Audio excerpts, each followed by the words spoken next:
काशी में बिजली 24 घंटे मिलती है कि नहीं मिलती है? नहीं, मुझे गंगा की सौगंध खाने की जरूरत है क्या? देखिए, कोई ईश्वर को माने या ना माने, लेकिन ईश्वर की ताकत तो होती है। जो रोज झूठ बोलते थे, रोज झूठ बोलते थे, रोज झूठ बोलते थे, आज जब वो मंदिर जा रहे थे उसी समय बिजली चली गई। ईश्वर ने सबूत दे दिया कि नहीं दे दिया? अब मुझे देने की जरूरत है?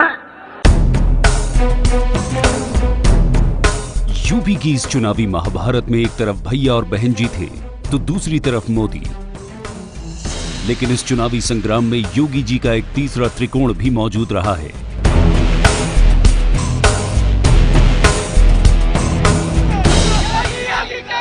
गोरखपुर में रह रहा है तो जय श्री राम।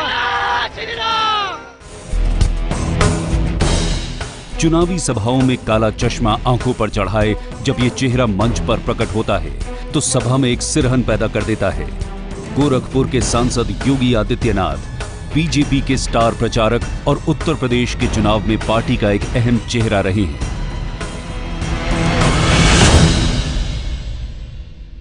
उन्होंने कहा साहब, देवा शरीफ में 24 घंटे बिजली मिलती है, लेकिन महादेवा में भगवान महादेव का मंदिर है, महादेवा में वहां 4 घंटे भी बिजली नहीं मिलती है।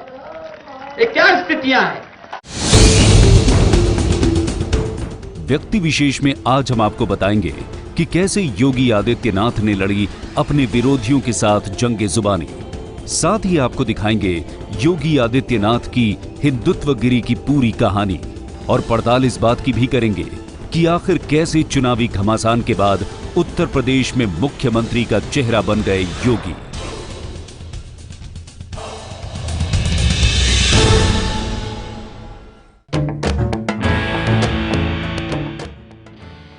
उत्तर प्रदेश में जो चुनौती है वह आदरणीय प्रधानमंत्री श्री नरेंद्र मोदी जी के सबका साथ सबके विकास के इस स्लोगन के साथ उत्तर प्रदेश में विकास और सुशासन की स्थापना करने में हम सफल होंगे। और मैं आभारी हूं आदरणीय गवर्नर साहब का, जिन्होंने कृपा पूर्वक सरकार बनाने के लिए हमें आमंत्रित किया है। राजभवन में गवर्नर साहब के मार्गदर्शन में उत्तर प्रदेश विकास के पथ पर अग्रसर होगा, उत्तर प्रदेश में सुशासन स्थापित होगा, ये हम विश्वास के साथ कह सकते हैं। व्यक्ति विशेष में आपका स्वागत है। मैं अभिसार शर्मा। पूर्वांचल यानी पूर्वी उत्तर प्रदेश का अहम शहर है गोरखपुर, और गोरखपुर में ही गुरु गोरखनाथ का वो मशहूर मंदिर भी है, जहां एक ऐसा योगी रहता है जो मंदिर की दहलीज पार करते ही बन जाता है राजयोगी। योगी आदित्यनाथ बीजेपी के फायर ब्रांड नेता हैं, लेकिन 5 बार लोकसभा का चुनाव जीतकर उन्होंने साबित भी किया है कि पूर्वी उत्तर प्रदेश की राजनीति के वे ही हैं सबसे बड़े दबंग। योगी आदित्यनाथ की छवि एक ऐसे उग्र हिंदुत्ववादी नेता की मानी जाती है जो राजनीति की बिसात पर अपने आग बरसाते बयानों के चलते आज हिंदुत्व के नए पोस्टर बॉय बन चुके हैं। गोरखपुर में रह रहा है तो जय श्री राम। भड़काऊ भाषण देने और सांप्रदायिकता फैलाने के आरोपों को लेकर योगी आदित्यनाथ लगातार विवादों में घिरते रहे हैं। छठे दौर का प्रचार खत्म होने से पहले गोरखपुर में उनका रोड शो विवादों में घिर गया। पार्टी अध्यक्ष अमित शाह के इस रोड शो में फूलों की बरसात के बीच जो नारे लगे, उन्होंने चुनावी माहौल को और ज्यादा गर्म कर दिया।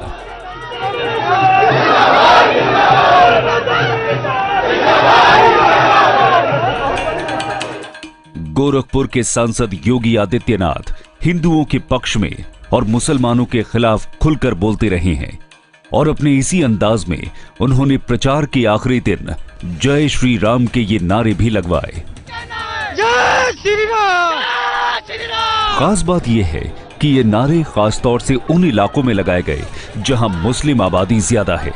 जाहिर है शहर उनका है, लोग उनके हैं, इसलिए इस रोड शो में जलवा भी उन्हीं का था।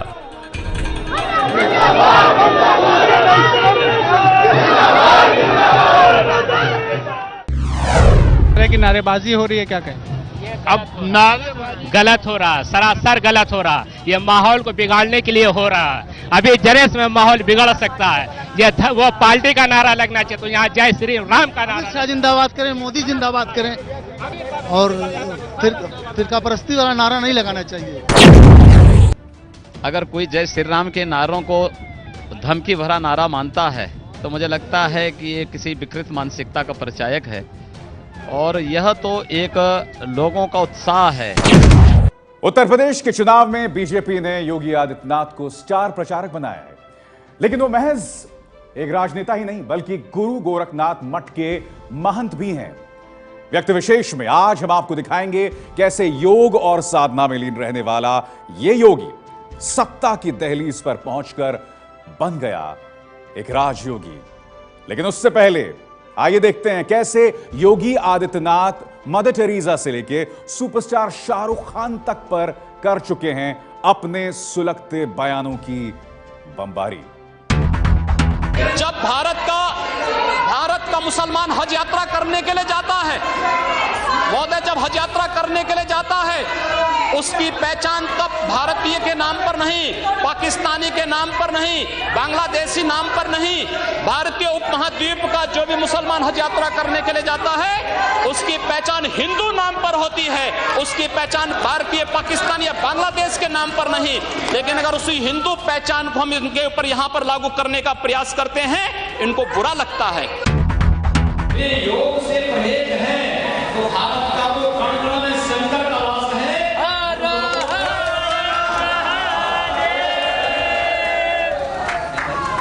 और भगवान सूर्य यदि किसी को सांप्रदायिकता नजर आती है तो मैं उनसे विनम्र अनुरोध करूंगा कि आप वो समुद्र में डूबने के लिए चले जाएं, या किसी अंधेरी कोठरी में उनको। कर्नाटक गया था, पता लगा टीपू सुल्तान के वंशज वहां रिक्शा चला रहे हैं। और मैं कलकत्ता गया था, बहादुर शाह जफर के परिवार के लोग वहां एक घर में बर्तन मांज रहे हैं। मौलानाओं, याद कान खोल कर सुन लो, जिस दिन हिंदू जगेगा उस दिन कहीं रिक्शा चलाते हुए, कहीं बर्तन मांजते हुए दिखाई दोगे। याद रखना, संत शक्ति जागरूक हुई थी 6 दिसंबर 1992 को। बाबरी ढांचा सत्यानाश हो गया था, समाप्त हुआ था, और संत शक्ति जागरूक हुई है तो भारत विरोधी और हिंदू विरोधी उन ढांचों को भी तहस नहस करने में महत्वपूर्ण भूमिका का निर्वहन करेगी। मुझे लगता है कि जिन लोगों को भारत के अंदर असहिष्णुता नजर आती है, तो आखिर सहिष्णुता उनको दुनिया में कहां नजर आती है, उनको ये तो बताना चाहिए। ISIS जो कर रहा है, क्या ये सहिष्णुता है? उनकी पत्नी देश से बाहर जाना चाहती है। ओह, सवाल ये है कि अब कोई जाना चाहता है तो किसी को रोका गया है क्या? किसी को जबरन रोका तो नहीं गया है जाने से। कोई जाना चाहता तो स्वेच्छा से जा सकता है, और ससम्मान जाना चाहिए। कम से कम देश के अंदर इसी बहाने आबादी कम तो होगी। लब के नाम पर जिहाद नहीं होगा, ये लब के नाम पर जिहाद यह राष्ट्रीय सुरक्षा के लिए, सामाजिक नैतिकता के लिए घातक है। ये धर्मांतरण को बढ़ावा देने वाला है। धोखे से, फरेब से, छल से हिंदू बालिकाओं को जिस प्रकार से शिकार बनाया जा रहा है, उसका मुकाबला करने के लिए किसी चाणक्य की आवश्यकता है, किसी चंद्रगुप्त की आवश्यकता है। और देखिए, फिर पूरा तमाशा बदलता हुआ दिखाई देगा। जिन लोगों को मूर्तियों पर प्रदूषण दिखाई देता है, क्या अभी बकरीद के दिन हजारों निरीह पशु काटे गए काशी में, उनका खून सीधे गंगा जी में बहा है, क्या वो प्रदूषण नहीं था? जब वही ईसाई बनकर के आ जाता है तब उसको आप फादर और मदर कह करके, कभी वो मदर टेरेसा के नाम पर भारत का ईसाईकरण करने की साजिश करती है, और कभी फादर के नाम पर जगह जगह हिंदुओं को दफनाने की उस साजिश का हिस्सा बनता है। आप लोग यहां बहुसंख्यक हैं, आपको इसका खामियाजा पता नहीं लगता होगा। इस परंपरा को स्वीकार किया, किसी कालखंड में कोई बना होगा, अगर वह हिंदू बनेगा हम उसको स्वीकार करेंगे, उसकी शुद्धि करवाएंगे और उसको अपनाएंगे, एक नई जाति का फिर से निर्माण करवा देंगे। पूरी जाति ही नहीं बना डालेंगे, हम लोग स्वीकार करेंगे। और हम लोगों ने तय कर रखा है कि अगर वह एक हिंदू बालिका को ले जाएंगे तो कम से कम 100 मुस्लिम बालिकाओं को हिंदू बनाना। अगर भारतीय जनता पार्टी की सरकार बनेगी तो अयोध्या में भगवान राम का भव्य मंदिर बनेगा, इसमें कोई संदेह किसी को होना ही नहीं चाहिए।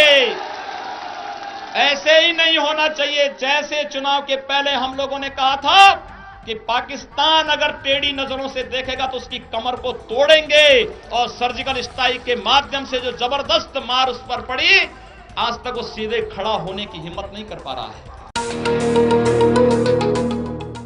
उत्तर प्रदेश के पिछले चुनाव में भी योगी आदित्यनाथ को बीजेपी ने अपना स्टार प्रचारक बनाया था, लेकिन ये पहला मौका है जब बीजेपी की नई टीम में वरुण गांधी की बजाय योगी आदित्यनाथ को तरजीह दी गई थी।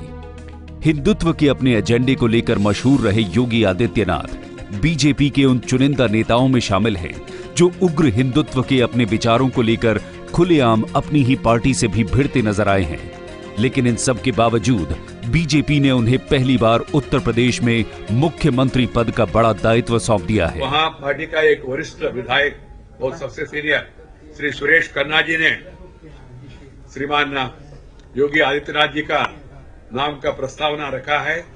उसके बाद श्री दारा सिंह जी, श्री स्वामी प्रसाद मौर्य जी, श्री एसपी बघेल जी, श्री वीरेंद्र सिरोही जी और मुकुट वर्मा जी और अन्य ऐसा 11 लोगों ने ये प्रस्ताव का अनुमोदन किया है। उसके बाद मैं हमारा जो पार्टी का विधि विधान है उसके अनुसार पूछा, योगी जी का नाम आया और किसी का कोई प्रस्तावना है ऐसा भी पूछा मैंने, कारण क्या ये मेरा दायित्व है।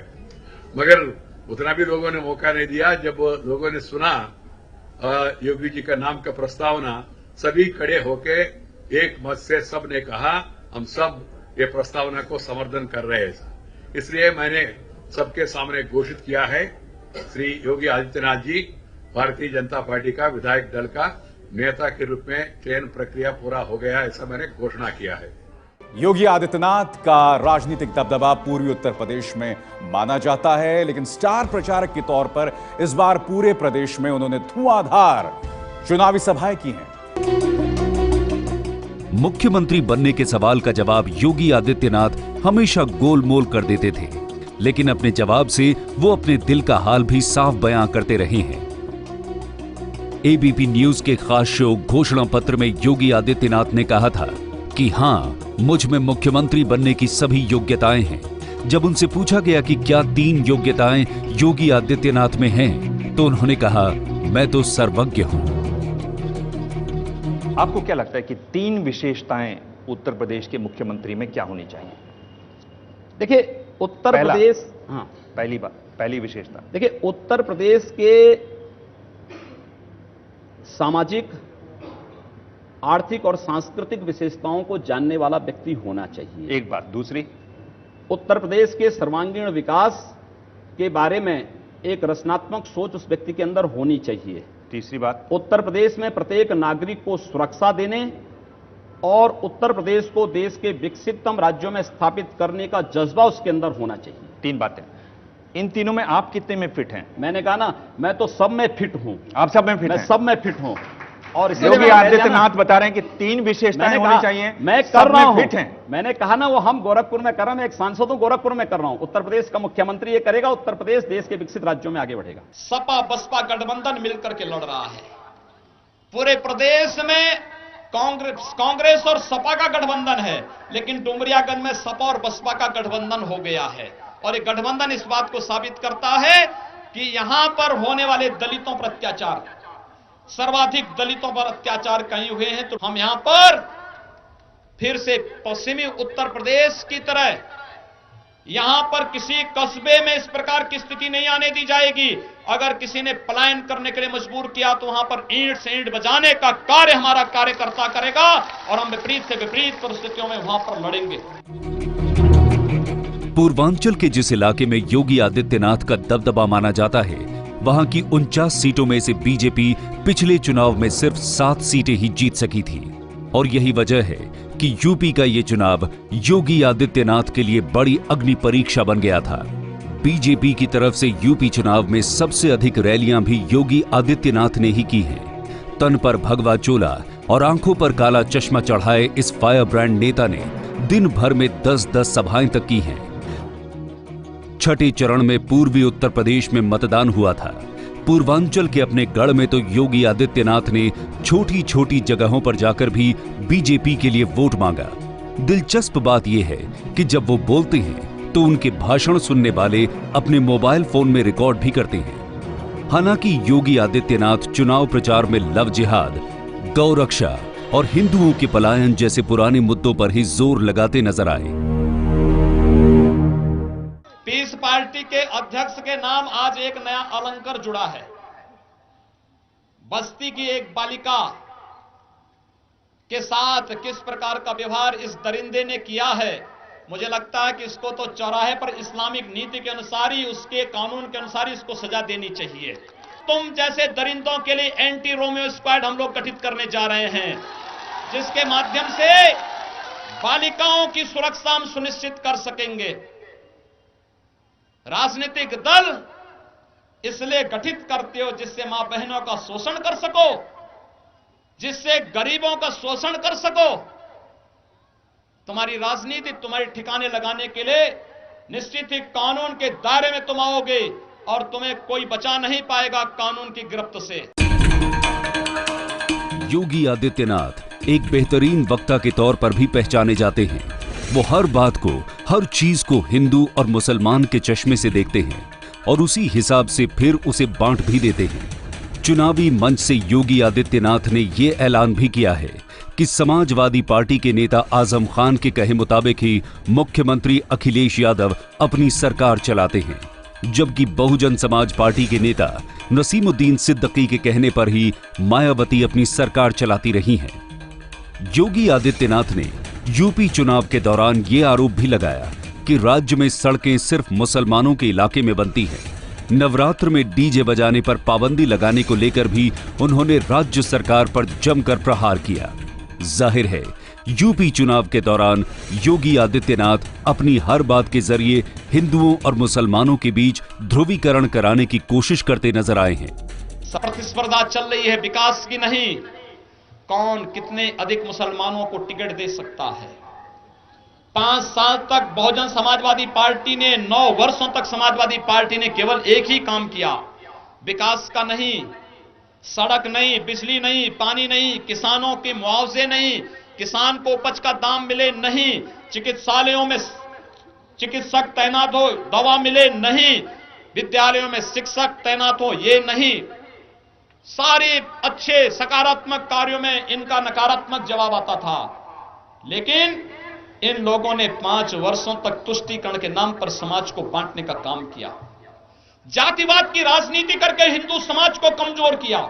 उत्तर प्रदेश चुनाव में चुनाव के दौरान विरोधी दल योगी आदित्यनाथ पर चुनाव को सांप्रदायिक रंग देने का आरोप लगाते रहे हैं, लेकिन ये पहला मौका नहीं है जब उन्होंने विवादित बयान दिया है। योगी आदित्यनाथ के विवादों का सिलसिला उतना ही पुराना है जितना पुराना गोरखपुर में उनकी राजनीति का सफर रहा है। उत्तर प्रदेश की गोरखपुर लोकसभा सीट से लगातार 5वीं बार जीतकर योगी आदित्यनाथ संसद तक पहुंचे हैं। समाजवादी पार्टी, कांग्रेस और बहुजन समाज पार्टी कोई भी यहां उनका तोड़ नहीं निकाल सकी है। दरअसल योगी आदित्यनाथ ने विकास के लिए कट्टर हिंदुत्व के एजेंडे को अपनी राजनीति का हथियार बनाया, जिससे उनकी राजनीतिक ताकत लगातार बढ़ती चली गई। पूर्वी उत्तर प्रदेश में योगी आदित्यनाथ को बीजेपी का सबसे बड़ा नेता माना जाता है, लेकिन इस इलाके में उन्होंने हिंदू युवा वाहिनी नाम का अपना एक समानांतर संगठन भी बनाया है। हिंदुत्व के अपने एजेंडे और हिंदू युवा वाहिनी जैसे संगठनों के बूते ही योगी आदित्यनाथ एक उग्र हिंदूवादी नेता के तौर पर अपनी ब्रांडिंग कर रहे हैं। योगी आदित्यनाथ के हिंदुत्व और विकास के मुद्दे को लेकर अपनी कुछ घोषित प्राथमिकताएं भी नहीं है, जिसकी वजह से कई बार अपनी ही पार्टी बीजेपी से उनका टकराव होता रहा है। योगी आदित्यनाथ उर्फ अजय सिंह बिष्ट का जन्म उत्तराखंड के पौड़ी में 5 जून 1972 को हुआ था। उन्होंने गढ़वाल विश्वविद्यालय से बीएससी की डिग्री भी हासिल की थी। 80 के दशक में जब देश में राम जन्मभूमि आंदोलन अपने चरम पर था, उस दौरान योगी आदित्यनाथ गोरखपुर आ गए थे। गोरखनाथ मठ के इंचार्ज महंत अवैधनाथ योगी आदित्यनाथ को अपने साथ गोरखनाथ मठ ले गए और फिर यहीं से उनके संन्यास और राजनीतिक सफर की शुरुआत हुई। एक नियमावली तय हो जाए, अगर माइक नवरात्र में नहीं बजेगा तो मुहर्रम में भी उसको पूरी तरह प्रतिबंधित करना चाहिए था। शस्त्र अस्त्र के प्रदर्शन पर अगर आपकी दुर्गा पूजा के आयोजनों में प्रतिबंध होना था और प्रतिबंध किया गया, तो आखिर मुहर्रम के जुलूस में भी इस प्रकार की उदंडता को रोक दिए होते, लेकिन नहीं, एक तरफा कार्रवाई होती गई।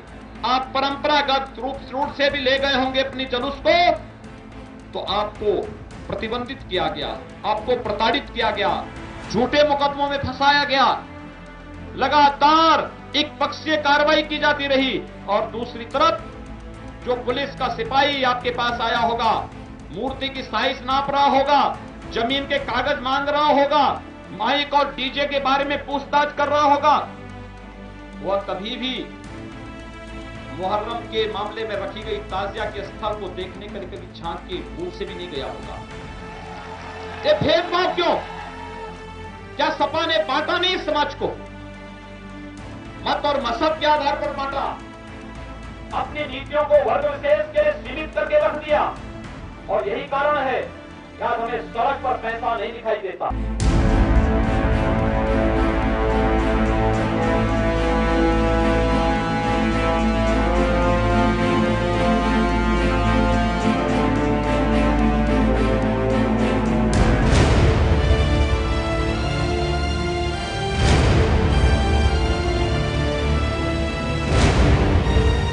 पूर्वी उत्तर प्रदेश के शहर गोरखपुर और उसके आसपास के इलाके में योगी आदित्यनाथ के नाम का डंका बजता है।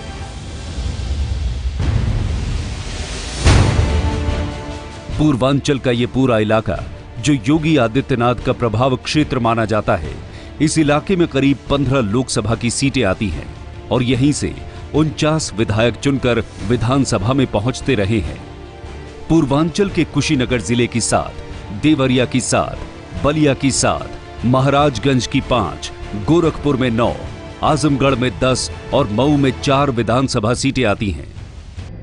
इस पूरे पूर्वांचल इलाके में योगी आदित्यनाथ का राजनीतिक प्रभाव माना जाता है और गोरखपुर लोकसभा सीट से 5वीं बार जीतकर वो अभी भी अजेय बने हुए हैं।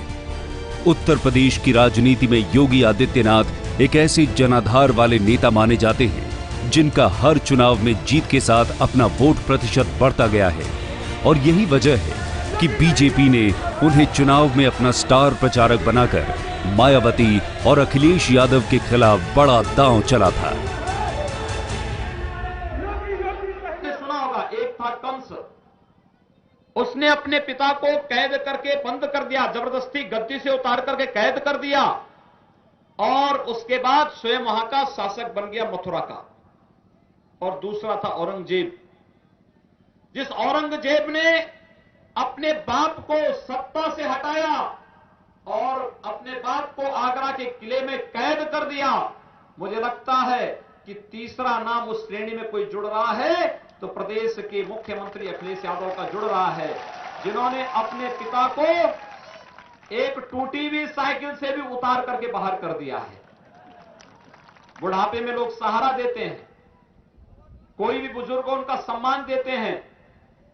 भारत सरकार कह रही है कि हम वृद्ध और विधवाओं को पेंशन की राशि बढ़ाएंगे, 300 से बढ़ाकर के 1000 रुपया करेंगे, भारतीय जनता पार्टी कह रही है। लेकिन वारे अखिलेश, आपने अपने बुजुर्ग पिता को साइकिल से भी उतार करके ऐसे बिठा दिया कि बेचारा प्रचार के लिए कहीं उत्तर प्रदेश में नहीं निकल पाए।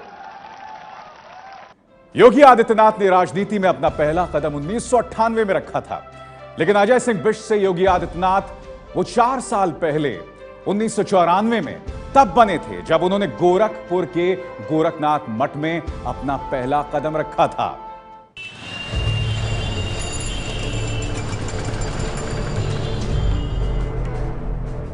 गोरखपुर का ये गोरखनाथ मठ सैकड़ों एकड़ जमीन में फैला हुआ है।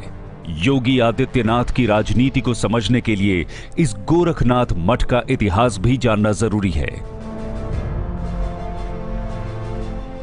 दरअसल 8वीं सदी में मत्स्येंद्र नाथ नाम के एक संत ने नाथ संप्रदाय की शुरुआत की थी। मत्स्येंद्र नाथ के बाद उनके शिष्य गोरखनाथ ने नाथ संप्रदाय को पूरे देश में संगठित किया था। इस गोरखनाथ मंदिर और मठ की स्थापना भी गोरखनाथ ने ही की थी।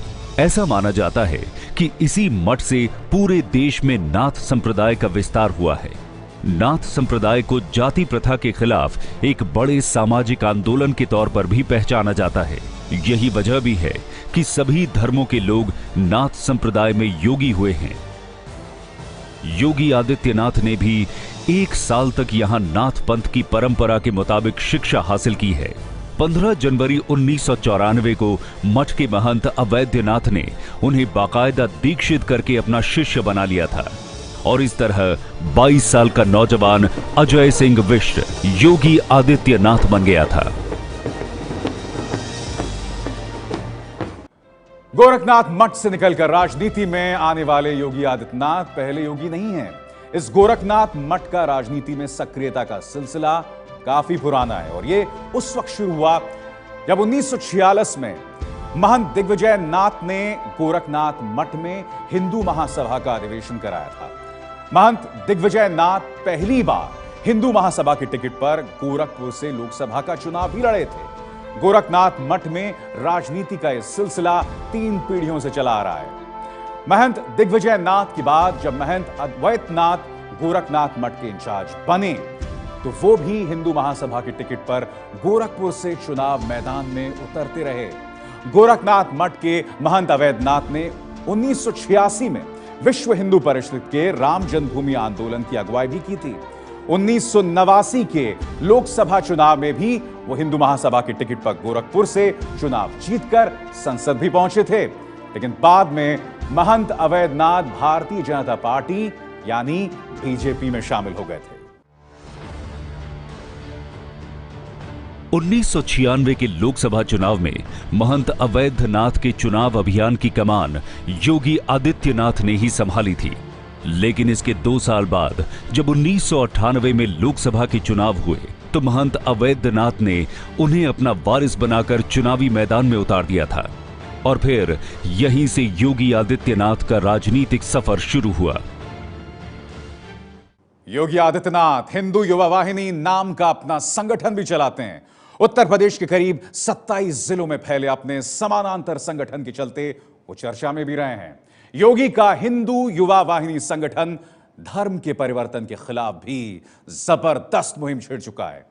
कट्टर हिंदुत्व की राह पर चलते हुए योगी आदित्यनाथ ने कई विवादित बयान भी दिए हैं, लेकिन हर नए विवाद के साथ उनकी राजनीतिक ताकत लगातार बढ़ती चली गई है। 35 से 40% तक मुस्लिम आबादी है, वहाँ सांप्रदायिक भीषण दंगे हैं। जहाँ 35 से 40% से ऊपर मुस्लिम आबादी है, वहाँ पर गैर मुस्लिमों के लिए कोई जगह नहीं है। हिंदू बाहुल्य क्षेत्र में मुस्लिम सुरक्षित है, अन्य सभी जातियाँ सुरक्षित हैं, हर मत मजहब के लोग सुरक्षित हैं, लेकिन मुस्लिम बाहुल्य क्षेत्र में कोई भी सुरक्षित नहीं है। 26 साल की उम्र में जब योगी आदित्यनाथ सांसद बने तो इसके बाद से उनका नाम किसी परिचय का मोहताज नहीं रहा, लेकिन महाराजगंज जिले के पचरुखिया कांड ने उन्हें पहली बार पूरे देश में चर्चित बना दिया था। 14 फरवरी 1999 के उस दिन समाजवादी पार्टी की तत्कालीन नेता तलत अजीज धर्मपुर में जेल भरो आंदोलन की अगुवाई कर रही थी। पचरुखिया कांड का किस्सा आप खुद उनकी जुबानी सुनिए। ये गांव में जाकर के कब्रिस्तान में पीपल के पेड़ लगा रहे थे, कुछ कब्जा करने की इनकी नियत थी जो भी थी, और हम लोगों ने धरना दे दिया कि जेल भरो आंदोलन में गिरफ्तारी में जा रहे हैं, तो महाराजगंज वहाँ 14 किलोमीटर था दूर, तो यहीं पे हमारी गिरफ्तारी हो जाए। मेन रोड 2 किलोमीटर दूर पचरुखिया से जहाँ हम थे। इनको जब पता चला कि ऐसा कुछ वहाँ हो रहा है तो ये बजाय गोरखपुर जाने के, और वहाँ फोर्स लगी थी क्योंकि इन्होंने 4 दिन पहले से ही वहाँ बड़ा उन्माद भड़काया हुआ था। पीएसी, पुलिस, एडमिनिस्ट्रेशन, सबका प्रेजेंस था वहाँ पर, सीओ था। उसके बावजूद ये आके और ये इन्होंने गोली चलाई मेरे पर, और उस गोली के उसमें मेरा जो अंगरक्षक था उस वक्त, हेड कांस्टेबल सत्यप्रकाश यादव, 26 साल का नौजवान लड़का, वो मारा गया। हेड इंजरी, इन्होंने मुंह पर गोली लगाई, उसकी चलाई। पचरुखिया फायरिंग कांड में योगी आदित्यनाथ के खिलाफ अदालत में मुकदमा चला और फिर इसके बाद से उनको लेकर विवादों और आरोपों का सिलसिला कभी थमा नहीं। लेकिन गोरखपुर और उसके आसपास के इलाके में योगी आदित्यनाथ के दबदबे का अंदाजा आप इसी बात से लगा सकते हैं कि 1999 के बाद उन्हें गोरखपुर लोकसभा चुनाव में कोई हरा नहीं सका है। एक कायराना हमला, कायर जैसे लोगों से ये उम्मीद की जा सकती है, नहीं की जा सकती। पीछे से हमला, ये इस्लाम का सैद्धांतिक स्वरूप रहा है और इसका व्यवहारिक स्वरूप भी भारत ने 1300 वर्षों तक झेला है और लगातार आज भी झेल रहा है। घृणा प्रचार अभियान से अल्पसंख्यकों पर हमले, उनके खिलाफ लगातार बयान देने, और जो उनका संगठन है हिंदू युवा वाहिनी, उनके द्वारा छोटे छोटे मुद्दों को लेकर सांप्रदायिक ध्रुवीकरण करने, विभाजन करने, इस प्रक्रिया जो वहाँ पर 1 दशक से चलाई गई, उसके चलते वहाँ के समाज में बंटवारा हुआ, बहुत सारी हिंसक घटनाएं हुई, दर्जनों बार कर्फ्यू लगा गोरखपुर में और आसपास के ज़िलों में। तो जो ये घृणा प्रचार अभियान है उनका अल्पसंख्यकों के खिलाफ, उसके वजह से वो सांप्रदायिक ध्रुवीकरण करने में सफल होते हैं, वही उनके जीत का सबसे बड़ा आधार है। बीजेपी के फायर ब्रांड नेता योगी आदित्यनाथ अपने भाषणों में खुलेआम मुसलमानों को लेकर तीखे हमले बोलते रहे हैं। वो लव जिहाद और हिंदुओं के पलायन जैसे मुद्दे उठाते हैं। वो सांप्रदायिक दंगों के लिए मुसलमानों को जिम्मेदार ठहराते हैं, हालांकि उनके खिलाफ कई केस भी दर्ज हैं। दंगा भड़काने के आरोप में 10 दिन वो जेल में गुजार चुके हैं। लेकिन ऐसे तल्ख तेवरों के चलते आज योगी आदित्यनाथ की छवि एक उग्र हिंदुवादी नेता की बनी है। कहा कि यहां भेदभाव होता है। मैंने कहा यह भेदभाव तो उनके संस्कारों में है। उन्होंने कहा साहब, देवा शरीफ में 24 घंटे बिजली मिलती है, लेकिन महादेवा में, भगवान महादेव का मंदिर है महादेवा में, वहां 4 घंटे भी बिजली नहीं मिलती है। ये क्या स्थितियां हैं? किसी भी सत्ता के लिए सर्वनाक है अगर वह इस आधार पर मत और मजहब देख करके वह अगर इस प्रकार से शासन की सुविधाएं बांट रहा है। और इसलिए हम सब आए हैं आपसे कहने के लिए, पलटू राम जी को भारतीय जनता पार्टी ने पिछले 19 साल में योगी आदित्यनाथ ने हिंदुत्व और विकास के डबल एजेंडे के सहारे ही अपना वोट बैंक बेहद मजबूत किया है।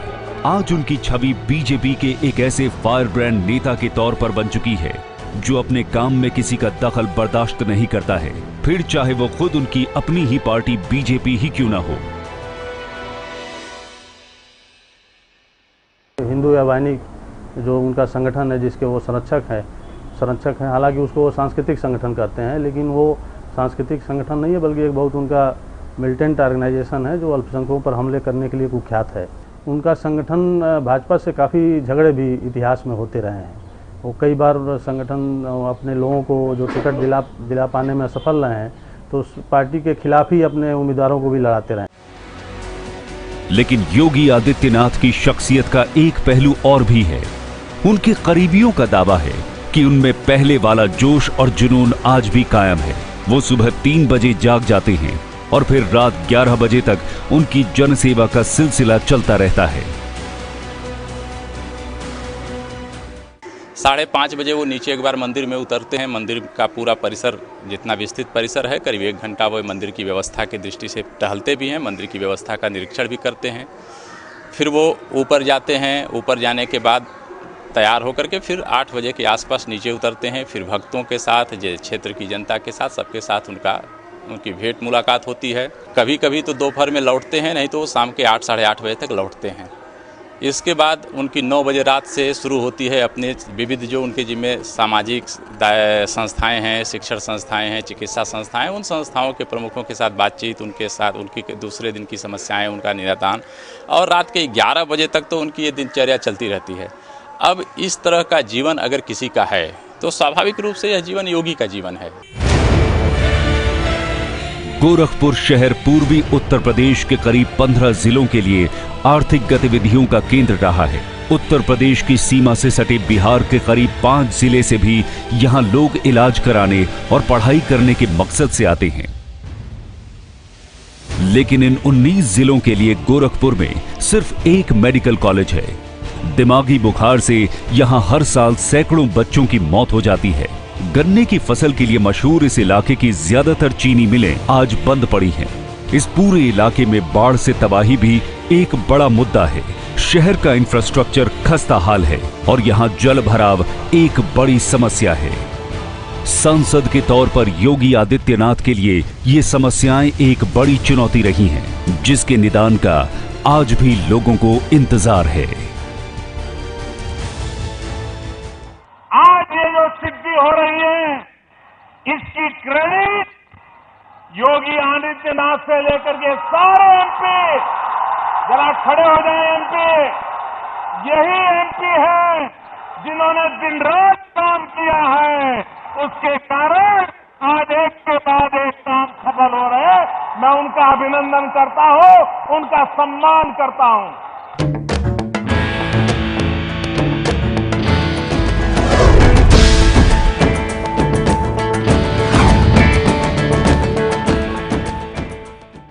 ये है एबीपी न्यूज, आपको रखे आगे।